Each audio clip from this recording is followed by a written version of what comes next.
申し訳ありません。約束を破ってしまって。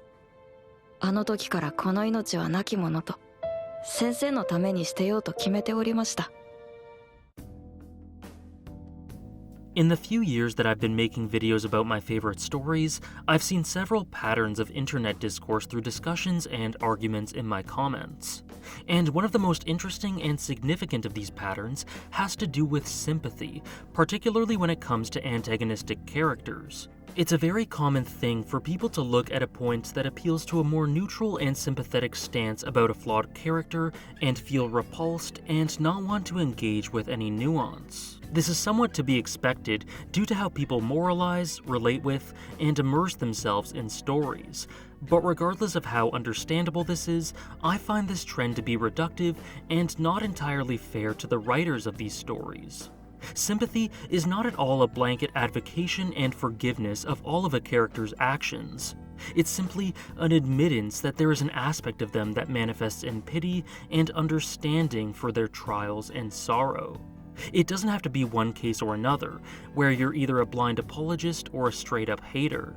It can and should be much more nuanced and gray than that. Fiction provides you with the information to evaluate all aspects of the writing behind a character, and that means that you can have complex and even conflicting feelings about an individual, and that's totally okay. It is 100% valid to think of a character as a bad person overall, yet feel sorry for or admire them at the same time. Or to totally love one aspect of a character, yet despise another. Some of my favorites of all time have these different dimensions to them, and Gintama in particular delves very deeply into this sort of concept through the writing behind Oboro. As a young child, Oboro was saved from certain death by Yoshida Shoyo, a member of the Naraku who was disgusted by his role in an attack on the former's home and thus granted the boy's survival through his Altana blood. However, as he recovered, instead of hating Shoyo, Oboro was full of gratitude. It's insinuated that the boy really didn't have much of a reason to live in the first place, no real meaningful connections, so being saved by Shoyo provided him with a genuine bond for the first time and granted him a purpose: to serve this man who saved him. He asked to become his student, but Shoyo, knowing of his own sins, rebuffed this, stating that he just wasn't worthy of being a teacher or master. Over time, the two bond, and Oboro helps Shoyo realize that he can turn over a new leaf, so Shoyo takes Oboro's words into consideration and leaves the Naraku to become a teacher, marking him for death due to abandonment. Oboro follows him as well and becomes his first student, but the two are constantly pursued by the Naraku as retribution. Oboro sacrifices himself and lies to throw the Naraku off of Shoyo's path, desperate to help his master follow his ideals and dreams. He essentially succeeds in doing so and survives his own sacrifice due to the Altana blood within him, which he sees as a sign to continue devoting himself to Shoyo. So although he is taken back by the Naraku, Oboro constantly tries to protect Shoyo by diverting them from him, even if it takes him going against his teachings to gain the authority to do so. He was willing to do all of that to protect him, which is one of the primary themes of the series, ironically enough. But one day, he sees Shoyo thriving with new students, feels pangs of bitterness and resentment, and ceases his protection. He helps the Naraku burn down the school and capture Shoyo, partly due to a burning envy and partly due to a desire to have him for himself. It's a moment where everything that had been building up, the burden of loneliness, his only shining light being taken from him, pure jealousy, this all causes Oboro to snap. It's a manifestation of weakness and of darkness, and it leads to the death of Shoyo and the trauma of his students.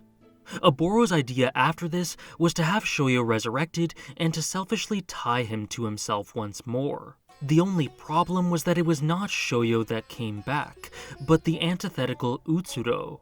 Upon realizing his mistake, Oboro is burdened by an agonizing guilt and as a result views his only way of recompense as doubling down, vowing to protect and serve Utsuro out of gratitude and respect for how Shoyo saved and enriched his own life, to honor the memory of his lost teacher. So he did all manner of despicable things throughout the series to serve Utsuro out of the frayed remnants of a shallow obligation with no true meaning, because his past ensured that this was the only way he knew to carry out Shoyo's legacy, even if his new master just wasn't the same person. It's a catastrophic example of a man with nowhere to go simply grasping for straws. So while Oboro is responsible for a great deal of the misery in the series, what I find compelling and resonant here is that his reasons are fitting, given the terrible series of events that was his life, and the burning of Shoyo's school, while a very evil act, feeds seamlessly into the fragility of his characterization. He spent years and years with no semblance of happiness or purpose. He was then saved by Shoyo for a time, but then had that snatched away. He snapped, and then felt forced to commit atrocities to pay penance. This was probably the worst possible way for Oboro to carry on this memory, but he had no other perspective to draw from. To be a samurai, in the way that Shoyo put it, is to try to become a better person, but he never learned this lesson and thus couldn't positively embrace Shoyo's teachings through example. He had no understanding of how to embody ideals in the way that Gintoki and Shoyo do, and he had too much hatred at the darkness of the world to understand any differently. Shoyo taught him how to live, but he didn't teach him how to embody this concept. And although he made a lasting positive, hopeful contribution on the world by believing in Shoyo and inspiring him to become a teacher, his story is one of lacking the means to empower himself with Shoyo's memory in the way that Gintoki was able to, for environmental and personal reasons, and of having bitterness due to not being able to form the connections that others had, not being given a chance to have friends. 遺言を頼めますか、私の弟子に。君のおかげで私はあの子たちに出会うことができた。君のおかげで私は吉田松陽になることができた。ありがとう。そしてすまなかった。できることなら合わせてやりたかった。あの子たちと私の自慢の一番弟子を。 A good deal of Oboro's actions were due to spite and jealousy towards those who had what he didn't, but even more of it hinges on his inherently flawed attempts to preserve Shoyo out of guilt and love for him. And this grief, shame, and self-loathing is so human due to how futile it is in service of a vain ideal. I think there's something deeply sad about him just serving the ghost of a man he loved who's perished, and his terrible deeds were him just going through the motions and fulfilling Utsuro's desires to find some form of purpose through the hopes of somehow repaying Shoyo for saving him from a life that was forfeit. His story is a shadow, a feeble imitation of existence serving the shell of a man he once knew, as a pale excuse for loyalty to his master. The deeds he carries out are not anything Shoyo would want for him nor the world. In fact, they're the total opposite. But as I said, he can't conceptualize Shoyo's ideals. He hasn't had the experiences to allow himself to carry that torch in the loyal yet abstract way Gintoki does. And so instead, he finds himself doing it in the only way he understands. A mindless robot literally serving the body of a defiled Shoyo, vowing to never betray this body again, even if he knows this is reductive. This doesn't make Oboro's actions any better in retrospect, and this definitely doesn't redeem him. He caused mass pain and bloodshed, and is not portrayed as an anti-hero. But what this does for him is make him a deeply resonant, sad, and in some aspects, sympathetic character.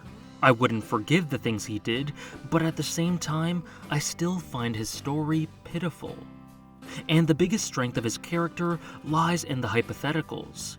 What if he had stayed with Shoyo a bit longer and learned to properly live in the way that Gintoki did? What if he befriended Gintoki and learned how to live his life with compassion and connection? But none of that happened, and instead, he lowered himself to mindlessly carrying out the wicked orders of those for whom he really didn't have any allegiance to. But in some desperate search for pittance, he grabbed hold of the tiniest thread for a shot at redemption and ran with it. It was the only thing he knew how to do. 消化村塾？何ですかそれ？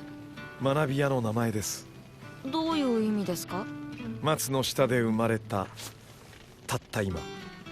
今は私と君しかいませんが、いずれこの松の下にたくさんの仲間が、たくさんの弟弟子が集まってくれるといいですね。弟弟子？ええ。はい。弟弟子か。楽しみですね。He's probably the Gintama character with the least to live for, with no support or loved ones to fall back on. So is it really any wonder that he devoted everything towards this, given how it represented the one person that mattered, and the life he could have had?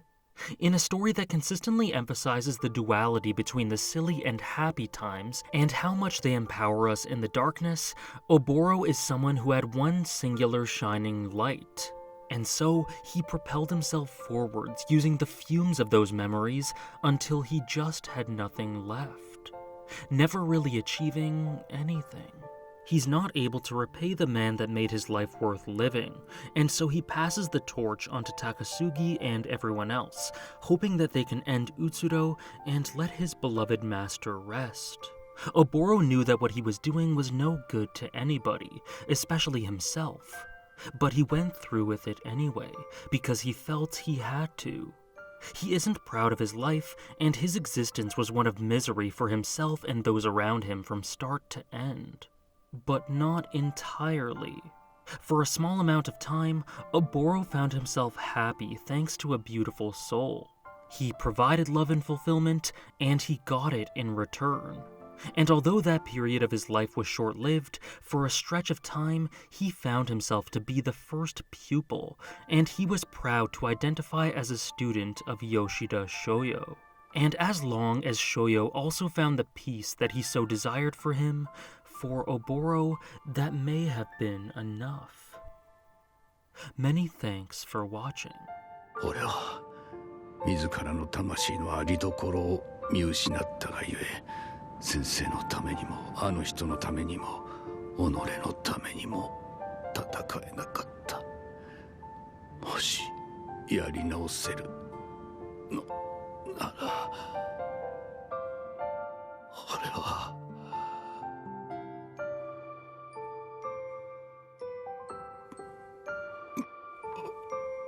俺は